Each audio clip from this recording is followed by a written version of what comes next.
Yeah, listener, and I assume that you meant the globalization of boxing thing. Now, in theory, boxing has always been globalized, right? Obviously, there's no, there's no set league or whatnot, and you can go anywhere, and it can come from any country.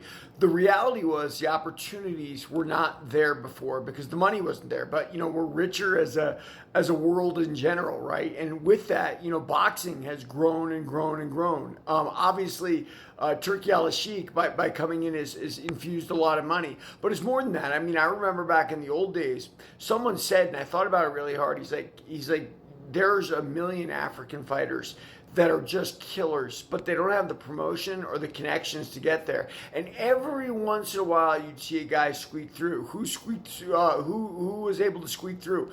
Azuma Nelson's a good example. But how about Ike Quartey? Both from Ghana. And it's no coincidence that they're both from there, right? Like if you're close to someone, like Azuma's there, then someone else will get an opportunity and whatnot. But there's no end to that. We all know Francis Ngannou's story, traveling across, Cameroon and walking into France effectively.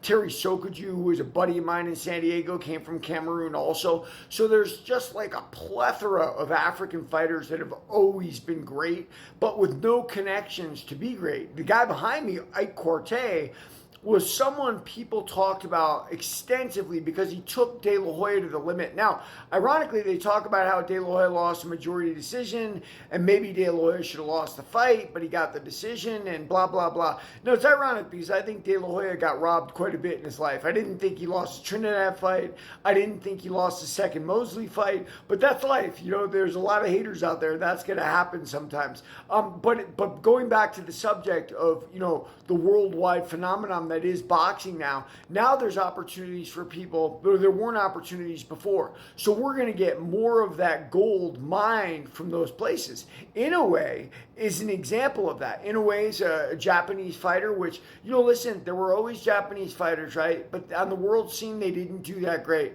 I think there was a Korean fighter, Chung Pao Park, who was the first super middleweight champ, and that's very rare for the heavier divisions. In the lighter weights, you see a lot more of them, especially Thai guys, Thai boxers, and Thai boxing is part of their culture. You guys know I love Muay Thai. A lot of them cross over into boxing, right? And they're little guys, so they'll fight other Latino guys or other Asian guys. But now, with all the money infused and all the opportunities in the world, we're going to see a lot more Ike Quarteys. We're going to see a lot more Inoues and people like that, people who would have been smothered before and we'd have never known about their greatness. And that is very cool. As the world gets richer, everything gets better. And read my book, Warrior of the Light.